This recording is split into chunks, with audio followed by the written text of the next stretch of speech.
Welcome to the very first interview episode of the Sportsman Dan Show. I'm your host, Dan Janusik, and yes, this is the Sportsman Dan Show. If this is your first time checking it out, welcome. You're officially here from the beginning. A quick little background on me before we jump in. I'm a data scientist by day. I studied economics in college, and outside of work, I'm all in on card collecting, minor league baseball, and kickers. Yes, actual kickers. I kicked a little bit back of myself back in the day, excuse me. So that position will always have a special place to me. Kickers and tight ends, that's really the only football cards I collect. Baseball cards, pretty much everything, and NBA cards, pretty much any guys from Virginia as well as Knicks players. You'll learn more about me, though, as the podcast grows. I want to keep this first episode light and give you a real intro before we get rolling. I also host the Welcome Home podcast, where I interview veterans, particularly Vietnam War veterans. So that's going to be a lot different than the subject matter here. I like to keep it pretty lighthearted here, although I keep it real. I'm not really doing anything trying to, break ground in the hobby or anything like that. More just cover my experience. I sell at shows. I buy. I collect. I kind of do it all a little bit in the card world. So I'm going to show you guys a little bit just from my perspective, and then have some cool interviews along the way. If you're listening to this on the audio version, be sure to check out the Sportsman Dan Show over on YouTube. We'll have live streams, video interviews, and extra content there. And if you are watching on YouTube, I appreciate you. And hit like, subscribe, and stick around, please. You can also find me on Instagram at SportsmanDanBC for clips, cards, and some other stuff. That's enough for me. Let's get into it. My first interview, I could not be more excited. I talked with Alyx from Collectors MD, and I really enjoyed this conversation because just how thoughtful Alyx's answers were. I think what he's doing with Collectors MD is extremely beneficial to the hobby, and I'll let him explain it further. Alyx, thank you again for being my first guest, and thank you for your time. And I hope you guys enjoy this interview just as much as I did speaking with Alyx. And we'll look, you'll hear, but we'll look to bring him again on in the near future. Welcome to the first interview series of the Sportsman Dan Show. And I think there's no better interview to do when getting into the hobby than with Alyx Effron from Collectors MD. Thanks for joining me, Alyx. Dan, thanks so much for having me. This is great. We just spent like 40 minutes riffing right before we hopped on, and already, I think finding that we have a lot in common, and I'm looking forward to this conversation. Yeah, no, me too. It's I've done a few interviews with some of my previous podcasts, A Brit Does Baseball, Welcome Home podcast. But it's fun. I've never spent that much time just kind of just talking back and forth. And I was like, oh, maybe some of this would have been good to record. Should have hit that record button. Yeah, but no, I'm a talker. Hey, me too. You're not from New York by chance, are you? I'm from New Jersey. Okay, cool. What part of New Jersey? So I'm born and raised in Bergen County. Okay. Currently live in Old Bridge, New Jersey. My wife and I moved there. We lived in Jersey City for 7-8 years, and now we're down near like New Brunswick, like Rutgers.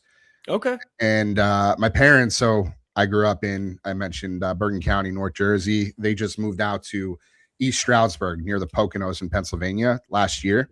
So I've been spending a lot of time there. I'm actually here right now for a day or two, just enjoying the peace and quiet. We're going to touch on this in a bit, but they have 4 dogs that are very, very active and keep things exciting around here. So while it is peaceful and quiet when you walk outside and look around, inside of the house they're always going nuts. So there's always something going on here. Yeah, no, dogs are amazing. I just have 2 dogs. I say 2. They're my parents' dogs, but they feel like mine. But I'm always over. Yeah, I'm always over the house, and it's funny. Like when you're with them, they do a lot. Sometimes they make a mess inside, but when you leave, you're like, oh man, I miss those guys so much. So I totally get it. I could talk about dogs for a while, Alyx, but let's get in. It's funny. I have icebreaker questions. I feel like we've possibly already broken the ice a little bit, but I do want to know, what was the very first thing you ever collected, if you remember, and do you still have it? Yeah, I do remember. And, I will preface by saying, Dan, thanks so much for prepping me with some of these questions, I was able to sort of gather my thoughts. So if these answers seem like they're, off the cuff, they're really not. Dan is just really good at prepping his guests. But, as far as the first thing that I ever collected, I think it's something that I remember collecting as far back as I can actually remember. It was Power Ranger action figures. Oh, I was obsessed with Power Rangers. I had them lined up, organized, probably took it way more seriously than any kid should.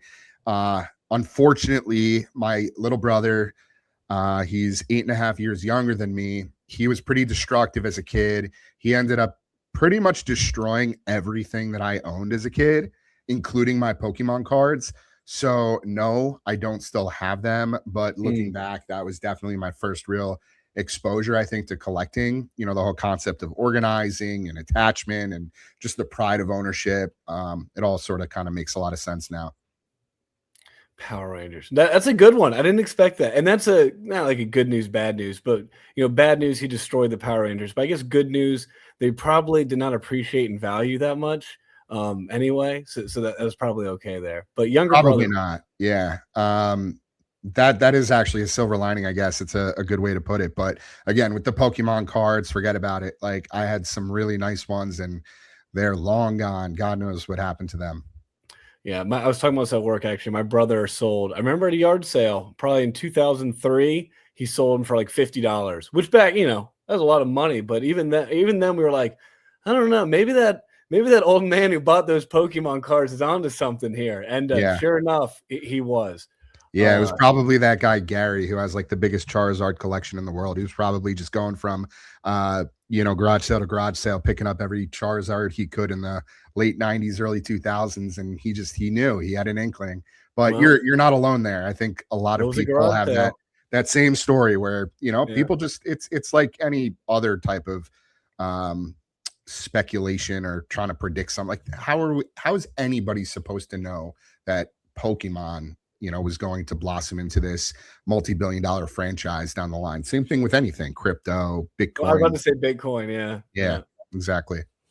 No, that is great. Pokemon or Power Rangers. All right, Power Rangers. question 2 here. What's one item you swore you never collect and then absolutely did? And you can't use Power Ranger action figures here. Yeah, I was going to. No, but in all seriousness, it was actually WNBA players. Oh, Honestly, like, so when I was thinking about this question, there, I would say runner up here, probably Funko Pops. I got into the Funko Pop craze in, I would say, around like 2015, 2016. I was just picking them up left and right, not to really like display in the case, but I would take them out of the case and just like line them up on my desk. But in terms of like card collecting and the hobby, WNBA players for sure. I definitely got sucked into the Caitlin Clark frenzy, and I think Paige Beckers is amazing. She's like insanely talented and just seems like such a cool person. Yeah, I don't know. Like, I never saw myself collecting WNBA players. I never watched WNBA. I was like always an NBA guy, and it has nothing to do with like gender or like, men, women. At the end of the day, it's kind of like weird to have like pieces of cardboard with other like pictures of other men on them. But I don't know. I just never thought I would collect WNBA players, and here I am. Still have a Caitlin Clark and a Paige Beckers in the PC. no, I think that's awesome. And I'm actually now collecting WNBA because in the Virginia Sports Hall of Fame, there's a WNBA player who I was not familiar with. And sorry for me clicking in the background there. That was me trying to pull it up real quick. But anyway, I'm gonna look to get some of her cards because they do like a meet and greet. Michael Vick will also be there and Tony Bennett, so that'll be cool too. But Awesome. no, WNBA, anyone who's a Virginia Hall of Famer, I'm gonna get your card if you have one. So I'm gonna go back and edit this and I'll do it justice. But no, I'm now collecting WNBA as well, and that's something I did not think I ever would be doing. Yeah. Caitlin Clark is revolutionizing the hobby. I think everyone can see that. Yeah, we'll see what it looks like in 5-10 years from now. But sometimes when you start picking up things that you never thought you would, you surprise yourself a little bit, and that's okay. We always say collect with intention, not compulsion. So, I did mention I did get sucked into the Caitlin Clark frenzy of sorts, but if you're a fan and not just of Caitlin Clark, but of any of those players. Like Sabrina is incredible. Like I've seen her play. Like she's awesome. And then there's Asia Oh, and Wilson, Sabrina Ionescu Ionescu, yep. And then like from Oregon. I'm not totally sold on her actually. That's funny really, you say that. She has too many turnovers for me. Too many they turnovers. won the championship a couple years ago.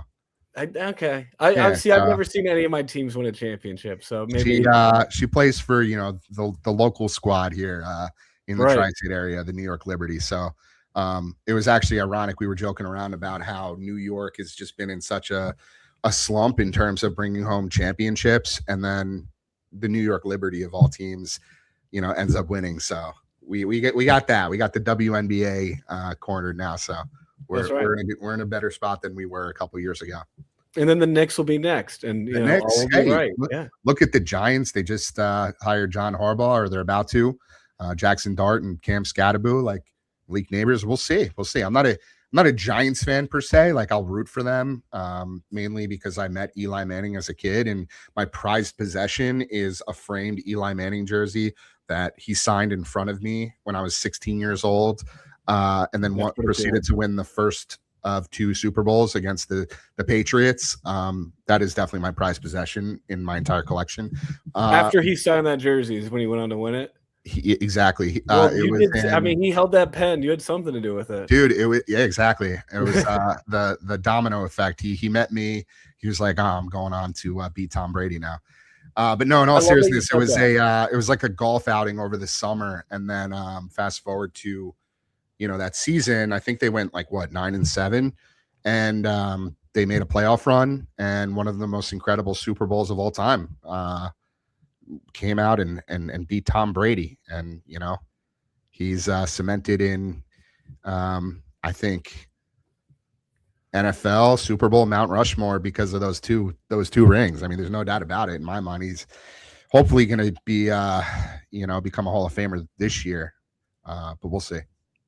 Alex, I'm loving this conversation, but now I'm a bit hesitant because my buddy Pookie and I are currently in debate. I was born in Texas, so where what I'm about to say next. I'm a bit of a Cowboys fan. Tony Romo, in my opinion, is a better quarterback than Eli Manning. So anyway, that of course has not been a hot debate at all. And so I know he's listening to you saying this, just grinning ear to ear. So here's what I'll give you on that front. Tony Romo is a better commentator than Eli Manning. Okay, I don't know about quarterback. Look, maybe in season, but Tony Romo was notorious for choking in the playoffs. I have the stats that might disagree, but like I said, we might have to do a follow-up episode for that. This is a nice segue actually to my next question. What's the most irrational hobby purchase you've made that you don't actually regret looking back now? Okay, so I thought long and hard about this, and I just couldn't stop coming back to the first blaster that I purchased when I got back into the hobby. And I want to say around April, May of 2020 during the pandemic. It was Mosaic basketball. I pulled a John Morant green Mosaic rookie card. Of course, graded it at the time. It got a PSA 10. Ooh. It's not worth much now. It's, true rookie, green Mosaic, retail green, whatever. But I do still have it. That card is just, it's symbolic to me. It's sentimental. It's meaningful. And I think it's irrational because that's the one purchase that pulled me all the way back in. Like I was chasing John Morant, right? Like it was John Zion at the time, and I liked Ja better.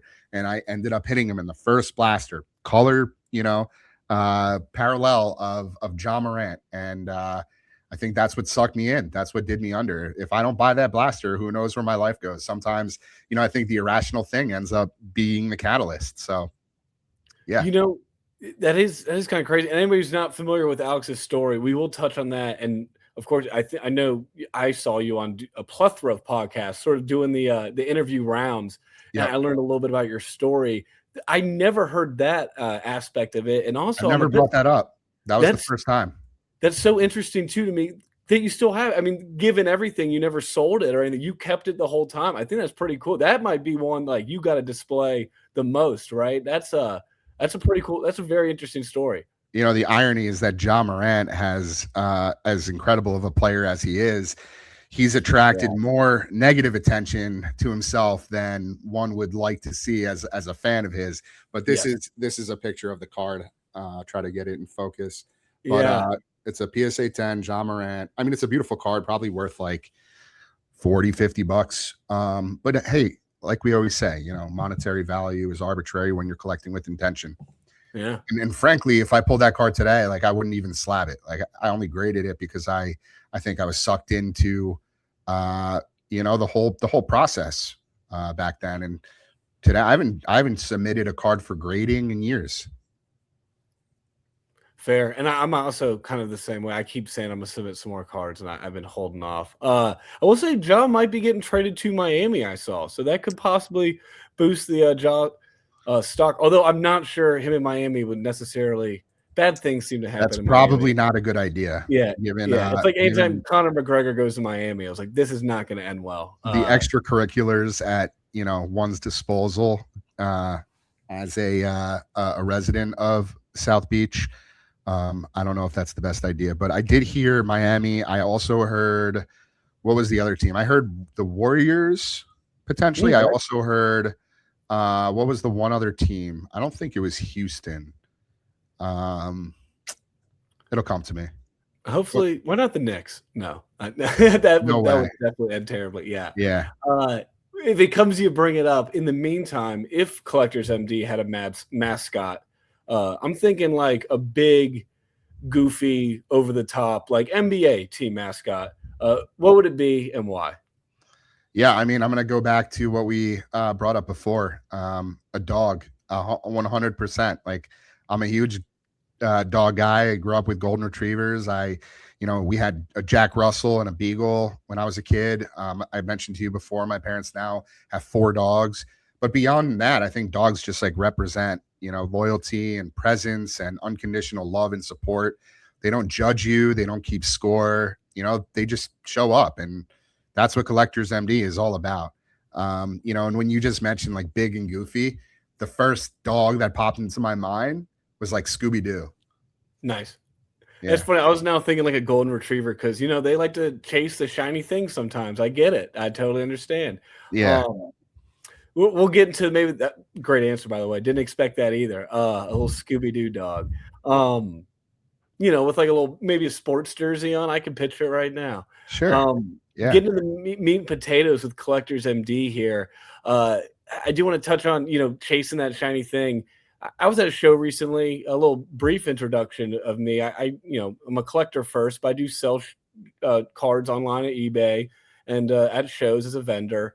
But, one guy was coming by the stand looking at cards and kind of, I realize now bragging about like, I get nothing out of ripping packs. I don't do that. I don't get people who do. It was like, congrats on the, self-control or whatever. But I'm like thinking about it. And I was like, I'm not like that. I do enjoy ripping packs. Like I like the chase. It is fun. And getting into the hobby with Whatnot, I think is the biggest thing now. It's the hot topic. So, we'll dive into the questions I had here, but sort of a precursor getting into, Collectors MD. I think now with the Whatnot, and you can essentially buy cards, I think 24/7. There will always be a stream on Whatnot or Fanatics Live. Am I wrong? You're not wrong. Okay, 24/7 access. So I love buying cards. I like selling cards as well. I'm being 100% transparent here. It's a bit of a different world here. So when I found, Collectors MD and Alyx, I'll be honest, I don't see anyone else sort of putting out the message that you guys are. Absolutely. So sort of just, I guess, a kudos there, and then getting, into exactly what Collectors MD is. We touched a little bit about your personal journey into collecting and how the modern hobby with Whatnot and eBay Live now as well, Fanatics Live, that's kind of informed you to start Collectors MD. What was the exact pivot point where you realized that Collectors MD needed to exist? Yeah, well, there are multiple layers to this, right? I think on one hand, it's been a foregone conclusion now for some time that gambling like mechanics exists in the hobby. There's risk involved, potential harm. Kids are being targeted in predatory and exploitative ways. And so there's no layer of support that exists for those people that are experiencing sort of that direct fallout, right? There's no education. There's no advocacy for reform. There's no regulation or oversight, guardrails. And so that was really like the genesis of why I felt like something like Collectors MD has to exist. Now, I will say that we've established the fact that we want to stay in our lane. We're not here to be a watchdog or to call anybody out or say people are doing things wrong or to, make noise or be negative. We just want to support people who need the help. We're more than happy to advocate for reform and work alongside folks that are looking to push real change in the hobby. But again, that's not really our jurisdiction. Now, from a personal standpoint, there were really two moments for me where I realized that Collectors MD needed to exist. The first was in April of 2023. That was my final rock bottom with traditional gambling. I ended up self-excluding from traditional gambling and ended up in an outpatient facility called Right Choice Recovery in an intensive outpatient program where I met Rob Sakowitz, who is the owner of Right Choice Recovery. And so hearing his story firsthand, I think really changed my life. He took the thing that almost destroyed him, basically his biggest weakness, which was his addiction to gambling, to substance, alcohol, etc., and he turned it into his purpose. And so that idea really stuck with me deeply. Now, fast forward, Collectors MD didn't launch until almost a year later, which was March of 2024. Actually, no, 2 years. What am I saying? Almost 2 years later, March of 2025. But it was always there, sort of in the background of my brain, I guess. And so that second moment was, I think, really like just this epiphany. I just felt like I needed to stop waiting. I realized this wasn't just an idea anymore. I felt like, sort of a responsibility and obligation, just given my lived experience and everything that I know about addiction, paired with my passion and love for the hobby and collecting in general. I just felt like, it was time. It was my calling of sorts. And so I said to myself, like, this isn't a someday thing. Like, I'm just going to go for it. And so the next day, and so I had that epiphany actually on the way to picking up my wife from the airport. It was like on I don't know, Wednesday night or something. And the next morning, I found the handle for, created a new account on Instagram. Originally called it, not many people know this, Collectors Anon. So like Anon being short for anonymous. And I bought the domain for collectorsanon.com, which I think we still have, and redirects to collectorsmd.com. Maybe not. I don't know if that's still the case. But anyway, I realized after, a day or so, I was like, that I don't want to come up with something that's a little bit more approachable, ubiquitous. Yeah. And so maybe something that's kind of tongue in cheek. And that's like when Collectors MD sort of just smacked me in the face, so to speak. And, it's funny. So many people approach me and say like, well, are you a doctor? Like, are you a licensed therapist? Like, you have MD in the name.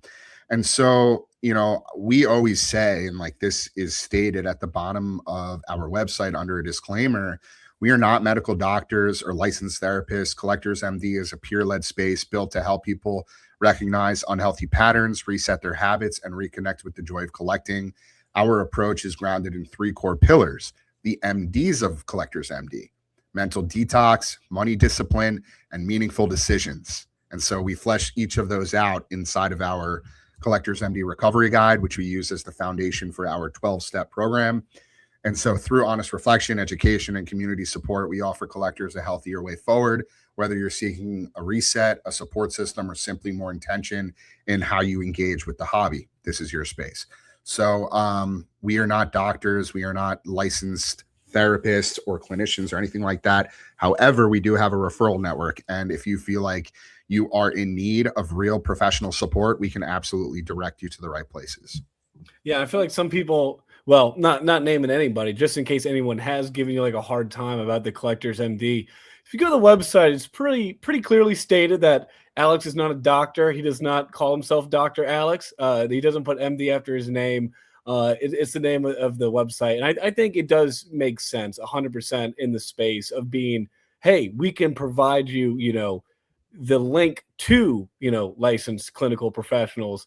Also, if you just need someone to talk to, Alyx, same here. If someone feels like, hey, I'm into sports car, but I'm not quite sure how to navigate this space, Collect with Intent is something that I also use. kind of tell a little personal story from my end. Getting into, briefly we talked before we started recording about the Baltimore Orioles, and I'm obviously an Orioles fan with the hat. But their prospects are so many good ones. You want to almost collect them all, right? Like Right. Pokemon. Yeah.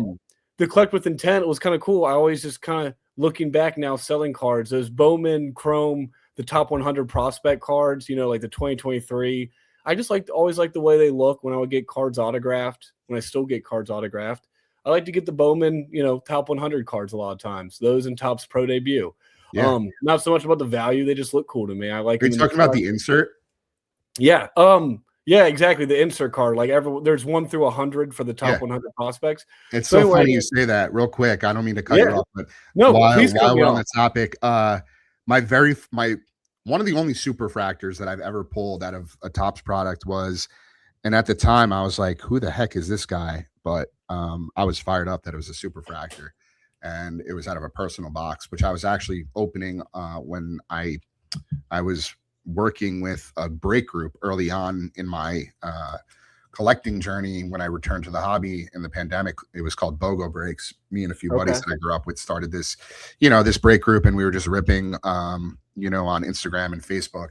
But I was ripping a Bowman flagship box, hobby box for myself, and I did it live, and I hit a superfractor, and it was the number 98 prospect in that class, and it was Garrett Crochet, a Garrett Crochet prospect card. And at the time I was like, oh man, a pitcher. I was still excited, but now Garrett Crochet is arguably the best pitcher in the MLB. Yes. Did he win the Cy Young?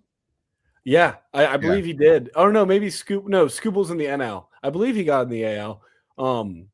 No, he didn't. I'm looking at his career highlights and awards. He did not, but he should. He was definitely a contender because last year he had 255 strikeouts, a 2.59 ERA, and 18 wins. So it's fun. I'm glad you said. I took my dad to spring training, my first time, his first time as well, and we saw Crochet pitch for the Red Sox. And he was like, "Is this guy like one of the best pitchers?" And I was like, "Yeah, he's legit like one of the best pitchers in the world. He's insane." I'm trying to pull it up real quick. Yeah, real quick to finish that though. That collect with intent. Finishing that set, it's like each card. Oh, yeah, go ahead. It was actually a rookie. I didn't realize. I thought it was a prospect. It was a rookie, and he was number 99 on that set list. Yeah, super. I had it for a long time too. That's cool. What was that? 2022? You said? No, that was like 2020. That was in April of 2021. 2021. When I pulled that. Okay. Yeah. But no, yeah, that 2023, the cards are like $1 to $3. It's one I look to get in trades or whatever, right? And it's a fun set for me to collect. And I'm like, oh, this is collecting with intent, I'm pretty sure, because I'm spending maybe $5-10 a month, right? And I'm slowly, it all started because one guy was like trying to get rid of them. He said, "Do you want 30 of these for $10?" I was like, and they were random. I was like, and a couple duplicates, but I was like doing the math. I was like, nah, I don't want, I was like, I do like them. I was like, what am I going to do with it? I was like, well, I already have like another 20 of these. This is a good chance to start building out the set. And now, I'm really enjoying it. So anyway, I got that idea from you. I'll give you half credit with the collecting with intent. Yeah. So, no, and don't cut me off. It's my podcast, Sportsman Dan show. Yeah. The only reason why I cut you off is because I've literally never heard anyone refer to that ML or that Bowman 100 insert set because it's not popular. It's not like it's not. So then I remember it just dawned on me. I was like, I remember pulling that card and it being number 99 out of 100. I was like, I could have gotten any player in that set. It could have been 1 through 50, but I got the second to last guy in the set. So in my mind, I was like a little disappointed because it was technically the second to worst player according to the Bowman rankings. But then of course, fast forward to today, and hey, that's what Bowman's all about. Like you never know who's going to pan out. And all things considered, like 99th best prospect in the MLB is pretty damn good. He was actually the 11th overall pick in 2020. So it's like, yeah, it was a big deal. But also, like, I don't think it was until recently where people started to pay more respect to pitchers in the hobby because of Paul Skeens. But, at the time, like, nobody wanted to hit a pitcher, right? You had a super, you wanted to be a hitter. And I think it's still that way. It's funny. My buddy, when I got into, autographs after games, he wasn't interested in getting pitcher cards to get signed. He's like, it's just too unpredictable. I'm like, well, I like watching really good pitchers just as much as I like watching really good hitters. Yes, it's not quite as exciting, the home runs, but to me, I think any real baseball fan can argue that, a guy throwing a no-hitter is pretty Dude, damn exciting, right? the pitcher is like the quarterback of the team. Like, Thank pitchers you. deserve so much more respect than they get. Man. But then, of course, you have like the Shohei Otanis of the world who do both, and it's like, all right, it's like hard to compete with that. So It is, and I think anybody trying to compete with that, it's relatively impossible. Although I know a couple guys out there. DeGrom was a great hitter as well, and they kind of took that away with the DH. But maybe maybe we should digress. I love talking prospects. I love talking cards. I do want to talk about, though, is something you've done for the hobby with Collectors MD. Yeah. The sort of, it's great to provide a platform and everything, but like action wise, what are you doing? These weekly support groups, every Wednesday at 8, I believe, right? Yep, Wednesday, 8 p.m. Eastern. They're all virtual too. I was going to say, what's the most surprising insight you've learned from these weekly peer support group discussions? And have you been doing these since the founding in March of 2025? Yeah, so that's a great question. We didn't actually start the meetings until I want to say like April or May. So it was a little bit after we started the movement. Really because I wanted to sort of gauge interest, see if there was a demand or a need for it. And then when I realized there was, it became, pretty obvious that this was going to become, the sort of the primary pathway in terms of like what we offer. And so, or at least from a support angle. So I think the most surprising insight from the peer support groups is just how similar everyone's experiences are, right? Like we're talking about different collections, different interests, different incomes, different ages, but like the same sort of emotional loops. We're talking about the same shame, the urgency, the FOMO, the chasing, and you're really just chasing that dopamine hit, that relief, right? And it's really consistent across the board. And so what surprises me every week is just the compassion in the room, right? People show up for each other in ways that are genuinely powerful. It just reminds you, again, how healing community can be. I've been saying it all along. We cannot heal in isolation. We have to heal in community. We have to, lean on each other for real support. And that's what peer support's all about. So these meetings aren't just like sessions where I'm talking the whole time or teaching people or leading, like I'm helping navigate it. I'm guiding the meeting forward. I'm, doing a lot of that, but it's really intended to be peer support where people can come into a judgment-free, stigma-free environment, speak from the heart, speak how they feel, get this weight off their chest.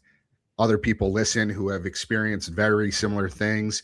They, cross exchange, share each other's story, or like share, not advice or recommendations. We try to steer clear from that. I'm not trying to diagnose or prescribe anybody anything. It's more so just like letting people know, like, we get it. We're here for you. You can get through this. It takes a village. That's what it's all about. No, I think it's an awesome message and just an awesome, very, inviting. Hey, we do this. It seems very consistent from what I've seen.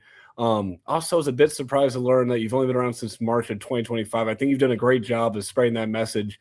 It seems like you do a lot of an interview almost every week, that's the way to do it. It shows you're dedicated to it. No, just kind of kudos to you there. And I don't want to pry, but if there's any personal story or someone, that relationship with Collectors MD is a real success story that you want to share or could share. Yeah. I appreciate you, prefacing it that way because we do take, I guess, community member confidentiality very seriously. We want to protect the privacy, the safety, all of that across the board for our members. And so there is one person in particular that I'm comfortable talking about because he has his own YouTube channel and he constantly talks about Collectors MD, sort of forward facing and publicly. His name is Brandon Howard. He's also known as Collector Charles, or Collect Charles. I believe he's Collector Charles on YouTube and Collect Charles on Instagram. But he just started his own YouTube channel not too long ago, and he's putting out some really great content. But yeah, Brandon Howard, he's just such a great example. he's really become like one of the strongest voices in our community. He joins every single meeting without fail, always, inserts himself, adds his 2 cents, super supportive, so reliable. I've been able to lean on him at times if I'm like running late to one of the meetings and I need somebody to kick it off or take the group through like our recovery guide while I'm getting set up. Like he does it, no questions asked. And so, yeah, man, he stopped joining breaks. He became more thoughtful with his purchases. He's recentered like why he collects, and his relationship with the hobby, I think changed fundamentally. And it's important to say, like, we have two distinct lanes, right? There's the intentional collecting, which is like somebody like Brandon or myself, who still wants to, enjoy collecting to some extent, but do so more responsibly and just like within, limitations within our means and our budget, etc. And then there's abstinence, right? Those that just can no longer have a healthy relationship with the hobby and just have to abstain completely. And so we meet everybody wherever they are in their journey. Not everyone needs the same solution. There's not a one size fits all, but it is important to note that no matter where you are in your collecting and or recovery journey, we're here for you. Awesome. No, I'm glad I can, I have a very small platform right now. I understand that, but I'm glad to help share this message. And, Collectors MD, you're part of the, what's the name of y'all's podcast as well? The Collector's Compass. Collector's Compass. Yeah. I love, checking in with y'all and the different stories you share there. I think you've touched on the community and the people. That's what it's all about. And also shout out all your sponsors that are keeping Collectors MD going. I know that you're not in it to make any profit. That's not what you're about, Alyx. And I looked at y'all's website, man. It's very well done. It's a nice, like I said, very inviting and professional. And I might have to ask you for some tips because I know I need to get my a website of some sort of some time. But that's here. I appreciate you saying that. I mean, I'm not like super savvy when it comes to web design or anything like that. I actually think that the website's pretty basic and rudimentary in terms of like the way it's set up. Everything you see is exactly what I created. And again, like I'm not like a designer or, super skilled or experienced when it comes to that sort of thing. But we are working with a handful of folks that are hopefully going to help, propel us to that next stage, next phase of Collectors MD and help us sort of redesign the site and get us to where we want to go. But yeah, man, I appreciate you saying that. You mentioned the revenue side of things. Like I'm not in it for profit, so to speak. That's something that's come up in the past as far as like, oh, well, like he's just doing this for money.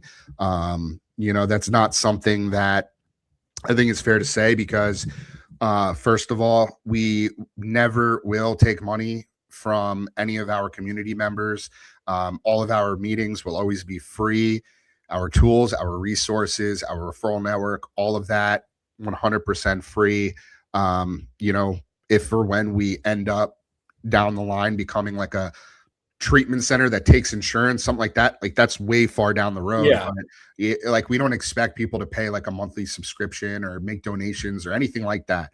Now, of course, I've dedicated my life and my career to this. And so I got to find ways to, keep the lights on, right, and food on the table. And so we're getting creative and strategic around ways to monetize through things like sponsorships, advertising, working with coalitions and councils at the state level, things like that, so that, we can really propel this thing and keep it sustainable. Because at the end of the day, you can't do that, without somewhat of a foundation. But to date, it's all been completely bootstrapped, and we haven't taken any donations or really made much money at all up to this point. But we're working on trying to scale this thing so that, again, like the end goal is that we can help as many people as humanly possible.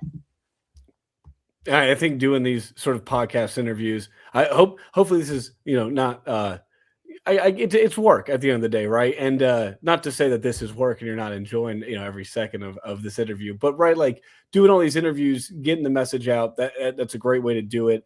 And with that, you've been on a lot of these podcasts. What's one question you wish people would ask you, but never do? Yeah. I mean, I think they rarely ask like what this work costs emotionally, right? Like, sitting with other people's struggles while also managing your own can be like really heavy, right? It's absolutely 100% worth it, but it's not easy, right? Yeah. And I think that part often goes unseen. That's a good point too. And then like hearing, maybe somebody lost their house or lost their, marriage or whatever, relationship, whatever, or is in debt, severe debt. And then now, you're looking at some cards of your own, right? And maybe like, dang, they had all these real problems over pieces of cardboard, right? I'm sure that has to be tough. It has to weigh up. Of course, man. Like we're seeing some really, really heavy things happening to people in terms of, you know, divorce and losing custody of children and Mm. losing, their jobs and having to move out of their homes or sell their homes or sell their cars. Like these are all very real things that are happening as a direct result of addiction, hobby addiction. Yeah, absolutely. And there are people that spend as much money, if not more, than some of the biggest degenerate gamblers you could think of. So, yeah, it's a very serious and real topic and should not be taken lightly. And I think it just speaks volumes to the fact that today's modern day hobby is not the same as what it was when we were kids. No, no, and I think most people in the hobby see that and know that, but maybe, in some of these, interactions I've seen with you, talking about Collectors MD, uh, maybe people just kinda ignore it or laugh at it because they don't wanna accept that it's such a bad problem. I just know setting up at shows I've been selling cards at shows for a year, so Mhm. I'm very new to this. I'm not gonna act like I'm some expert, but I've seen at a show a guy on the phone and was like, "Hey, I need you to wire me $500. There's a deal here. I need to get it." And the guy, you could tell on the phone, was like, "Why can't you?" And he was explaining, "Oh no, I already maxed the credit cards. I can't." Like trying to agree with them, like, "No, no, I tried all that. I can't. Everything's maxed. I need Right. 500 now, and then I can flip it." And I was like, "What does this sound like?" I've been to casinos. It sounds like the guy by the ATM at the casino begging a friend to wire him money to get. I'm like, "Yeah, at a card show, at 10 a.m. on a Saturday." Yeah, what you just verbalized, what you just illustrated is textbook addiction. These are people that will go to any length to scratch that itch, to feed that dopamine high, to fill that empty space. And we're talking about lying, cheating, deceiving, stealing. It gets really, really serious, and that's why gambling addiction specifically. And I mentioned it to you before. I work at Right Choice on Monday nights and Tuesday nights, leading group meetings for gambling addiction. And so I've seen it firsthand. I've experienced it firsthand, through my own lived experience. I know what it feels like, but I'm talking about like gambling addiction is a real disease. Like it is a disease.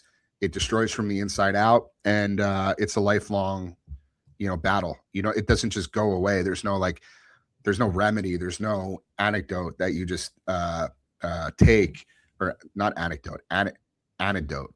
What's it called? Antidote. Antidote. Yeah, I got you. That you just take that will just make it go away.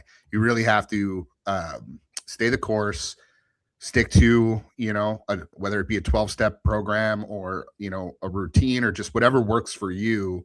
Just keep checking in, taking your personal inventory, reaching out to others, whether that be your inner circle, family member, loved one, sponsor, accountability partner, peer support, and just make recovery a priority, because if you don't, it can be so easy to just fall off the wagon. We've seen it happen with people that have been sober, clean for 10 years, 20 years, sometimes more.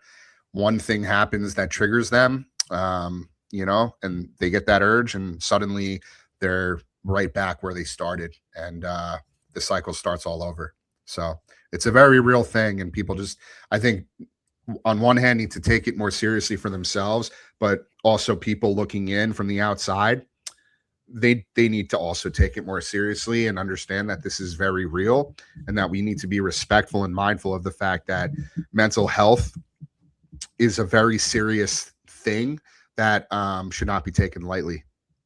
No, and I'm all about having a good time and you know keeping shows lighthearted, but it's one of those things where you kind of have to take it seriously. It's one of those topics that's just it is what it is. Gambling addiction is dark, right? There's Yep. no way around it.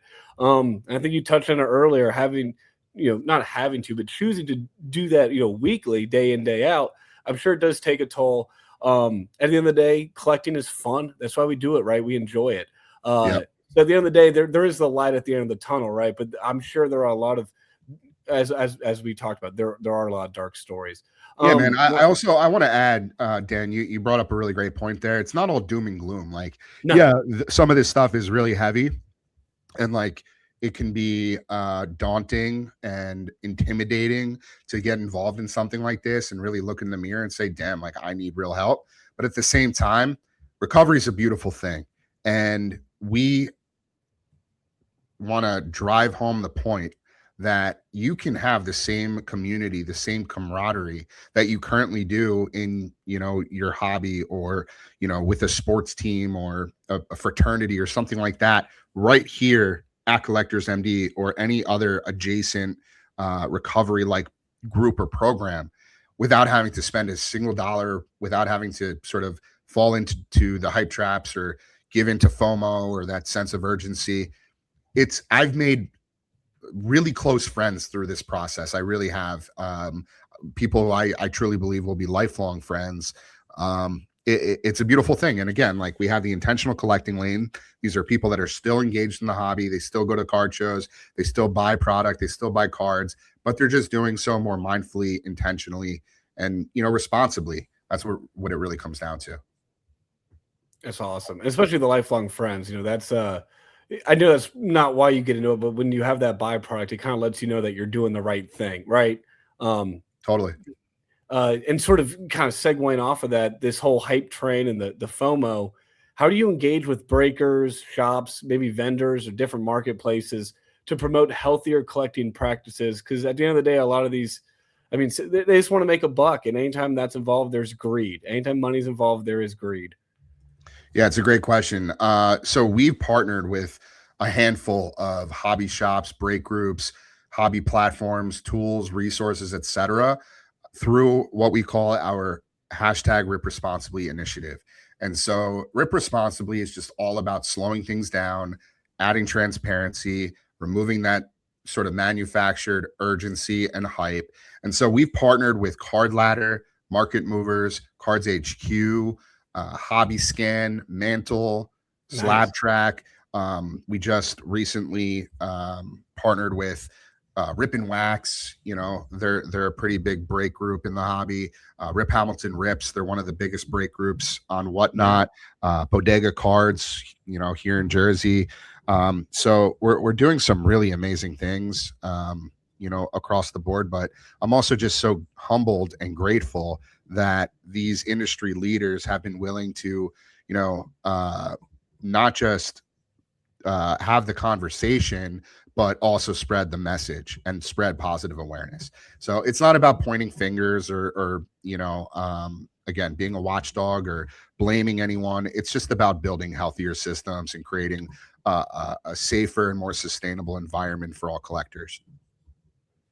Well, you're doing the right thing by doing this, and I don't mean to harp on it, but I have a couple more questions I do want to touch on the subject, if that's all right with you, Alyx. Of course, man. Yeah. So, what do you think right now, moving forward, are the biggest barriers to systematic change in the hobby, and how does Collectors MD tackle them? In addition to, of course, these weekly support groups, which I think is maybe the biggest catalyst. Yeah, I think it's a number of things. I think it starts with incentives, right? Like, the speed, the hype, and the volume are just, always rewarded, right? Like incentives are just the biggest barrier, right? So like right now, the hobby, again, it just rewards all of that. And so the faster you move products, the louder the marketing, the more urgency you create, the more money gets made in the short term, right? So restraint isn't rewarded at all.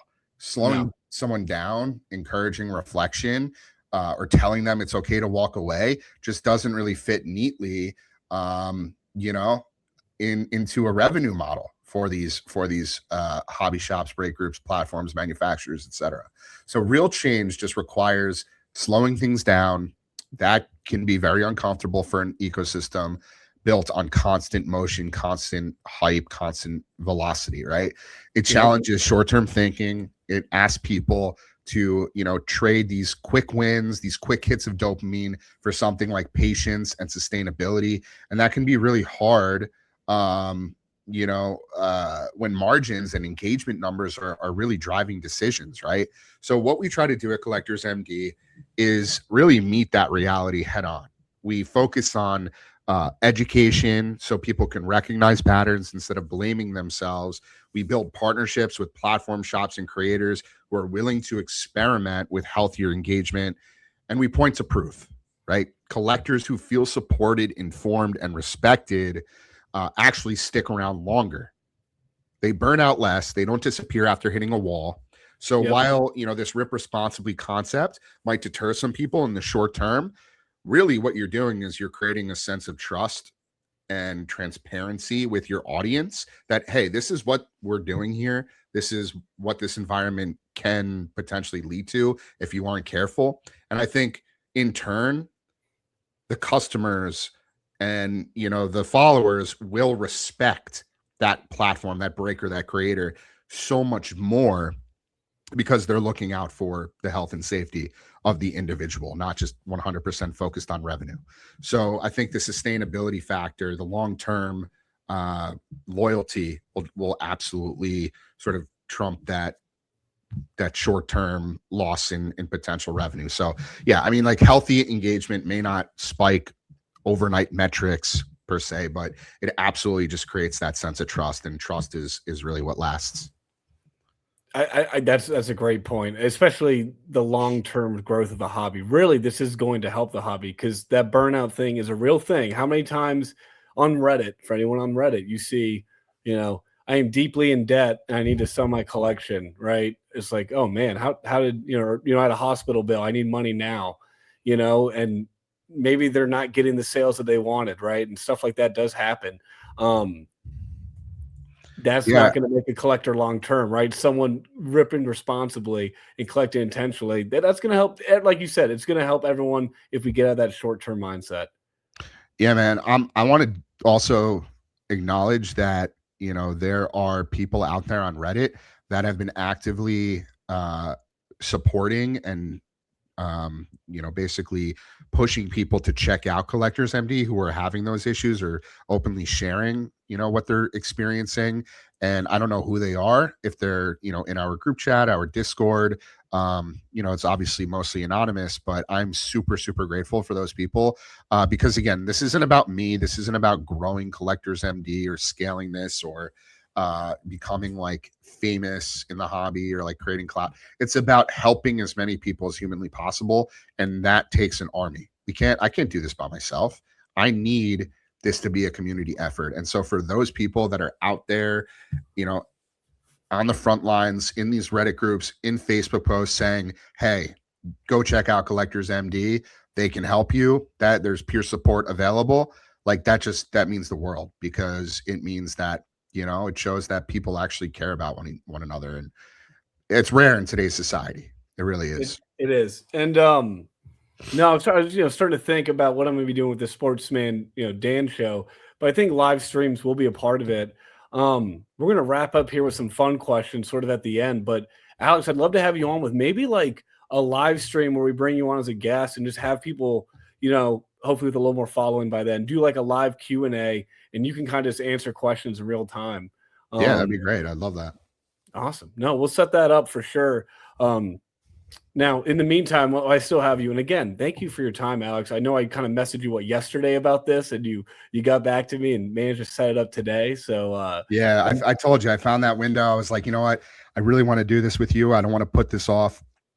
Let's lock in a time. And so we found an hour, which is now turning into almost 2, but that's completely fine. I've really enjoyed this conversation with you, Dan, getting to know you in this short time. And I think that this will definitely materialize into, a long-term friendship and relationship. So that is just so invaluable, and it really does mean a lot to me. It means a lot to me as well, and I appreciate your thoughtful responses. No, this has been I know it's work from your end, right? Doing a lot of these interviews, and it might be a little work editing, but like genuinely, I enjoyed this discussion. I'm looking forward to some future ones. Me too, man. All right. So now wrapping up, is there a player, set, or era that instantly makes you feel like a kid again when you see that card? Michael Jordan. I know this is most people's answer, especially those that are my age, mid 30s. But yeah, man, just like early to mid 90s upper deck base cards of Michael Jordan.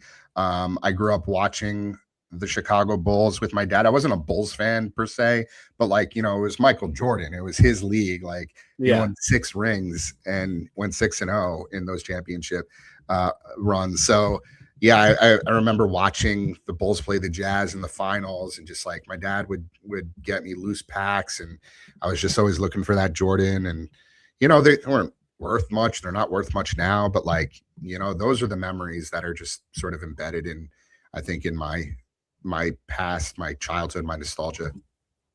No, that is awesome. And I am in no way a Jordan fan myself. But I do love those early 90s cards. And I am maybe dating myself, even though I said I'm not a Jordan fan, I'm a Knicks fan. Jordan is better than LeBron. We can end that discussion right now. Michael Jordan's better than LeBron. Yeah, you can let me know if you think differently in the comments. It's I'm more of a John Starks say fan there. anyway. It's look, I'm kind of neutral on that discussion. I think it's just like trying to fit a square peg in a round hole. It It's is. apples to oranges. It's just like it's like comparing. Honestly, it's like comparing Tom Brady to Shohei Ohtani. Like they play different sports. They're different players, different types of athletes, different eras. But if you were to, there's no way LeBron is hitting triples. I think Jordan had a couple triples, but extra base hits in the minor leagues. Anyway, Jordan's just a superior athlete. But I'll just leave it at that. I'm trying to stir the pot is what I'm doing, Alex. That's all good. I'm right there with you, though. Gun to my head, I'll probably take Jordan. Absolutely. In the finals, like last shot, come on. Game 6, Game 7. Yeah, iconic. Yeah. Plus LeBron's book isn't finished yet. So let's let him finish his career. Then we can have that debate. I'll have it whenever. Also, yeah. Good point, Alex.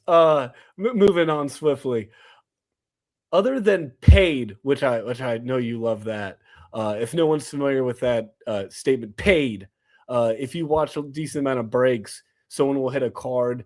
Let's say it's a PSA 10 John Morant, and they're like, you bought in for a $200 spot, and you hit that $50 card, and they say paid, even though that maybe only paid for a quarter of your spot. Other than paid, Alex, what is the most overrated card term out there? I mean, when they say paid, they may as well just be saying jackpot. Like you hit the jackpot on the slot machine. Like that's what they're saying. So, I think the most overrated, or like the one that really just makes my skin crawl, is value. Like this is a value break. This is a can't miss. Like it's a once in a lifetime opportunity. Unreal value, chat. That's just manufactured. Like it's all about the manufactured urgency and the FOMO, and it's just language designed to just like speed the decisions and compress thinking and make hesitation feel like a mistake. And it's the price, or the price is framed as temporary. The opportunity is like, rare. It's once in a lifetime. And then, the downside is just, it's not even addressed. It's not even acknowledged. So real value doesn't need a countdown clock. It doesn't rely on like group pressure or last few spots energy.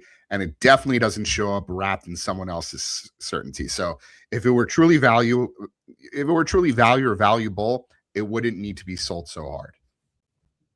Well said, Alex. And that's true to any industry, right? Like car, right? They use car a lot with all the fancy signs or the fancy marketing. It's like maybe they don't have the best used cars. Funny how that works out. Yeah, I mean that's typically always what we end up comparing the whatnot breakers to. And again, I don't want to be overly critical or cynical or anything like that, but the whole concept of a car salesman definitely comes up. And I won't use any adjectives to describe said car salesman, but it's definitely become pretty synonymous with breakers. Shoot, some of these financial advisors now I feel like are more like used car salesmen. Hey, and by the way, this is coming from somebody who used to break, right? I told you before, I broke for a couple of years on Instagram and Facebook before the whole thing exploded, before Whatnot, before Fanatics Live. But nonetheless, I was still a breaker. And before that, I was not before that, before Collectors MD, I was in advertising sales. So I was the guy calling people trying to sell pixels. So look, I can relate, empathetic. I understand that at the end of the day, a lot of these breakers are just trying to do their job. They're just trying to bring in money for the company that they work for. Like, more power to you, but let's just be a little bit careful when we're, reeling in the potential customers, especially if, we're talking about expensive spots or like, children getting involved, things like that. Yeah, right. No, we're talking about it's not, tens of dollars or dozens of dollars. We're talking about thousands and tens of thousands of dollars and upwards of there, right?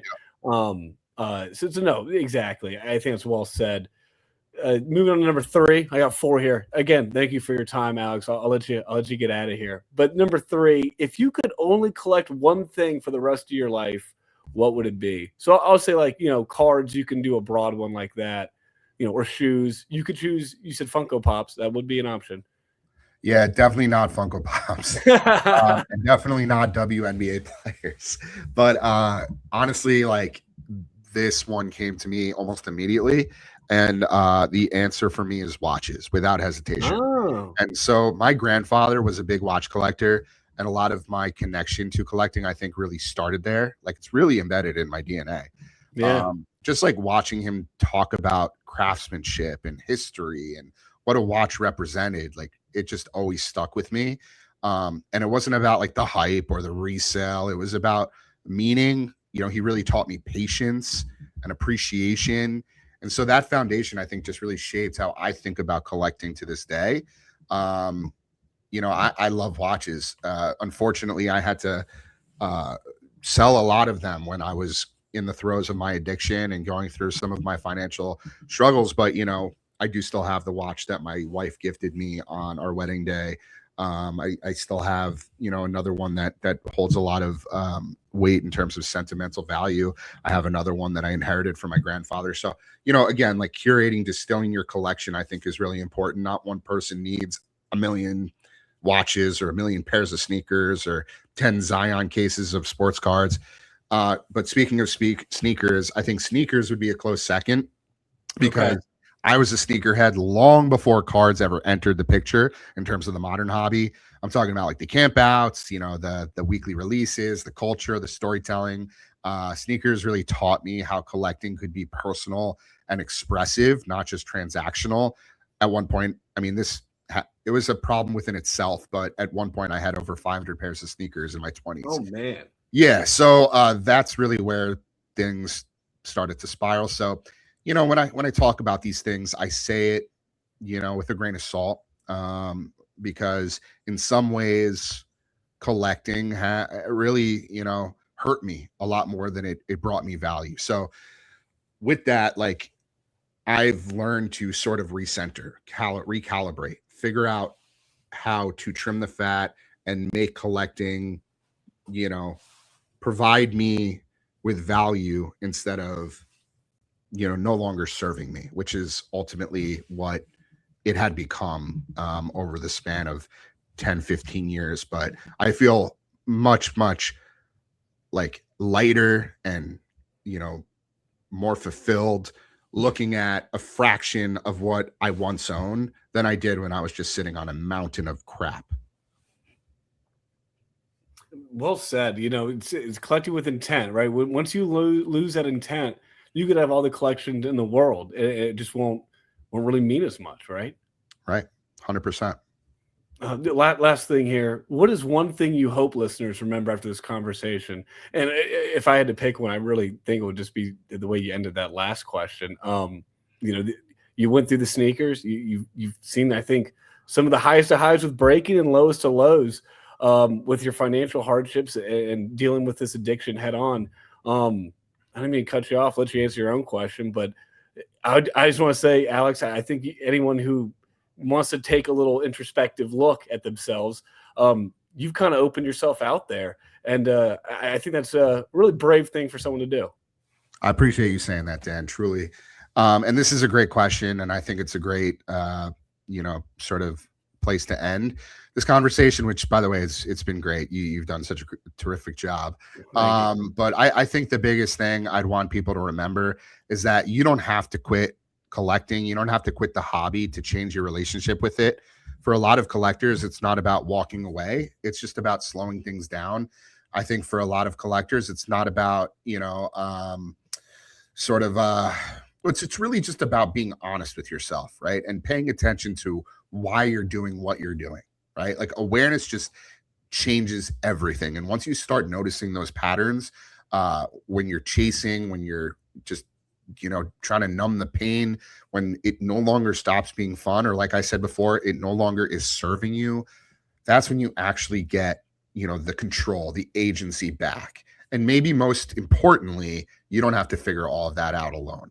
This stuff is so much heavier when you're just sitting in isolation, or you're feeling that guilt or shame that you ended up blowing through your savings because of cardboard, right? But I promise you, there are other people out there, and having other people who understand the nuances of what can come from hobby burnout, and the pull of just over compulsive collecting, all of that just makes change feel possible instead of overwhelming.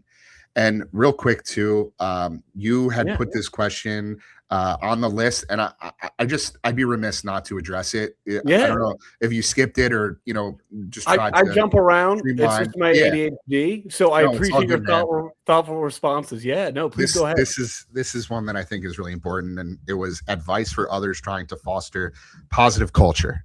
And I would say, and this is advice that was given to me by a gentleman in the hobby named Mr. Minty.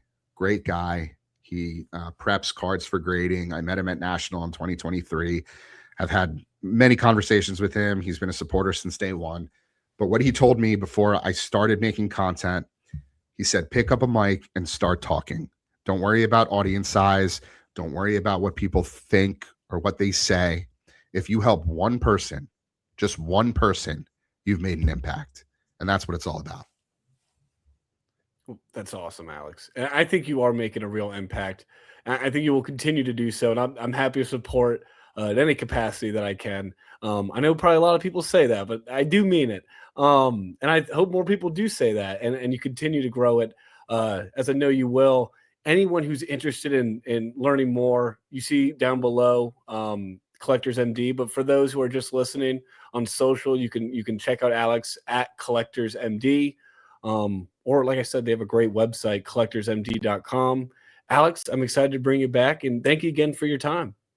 Thanks, Dan. Yeah, also excited to see Sportsman Dan, your show grow as well. You're doing a killer job. I know you're going to crush it. So looking forward to, just keeping the positivity and the momentum going forward. Well, I appreciate that. And there's only one first interview, right? So you are officially the first interview, and always will be, of the Sportsman Dan Show. And I'm honored and I'm humbled. So thank you.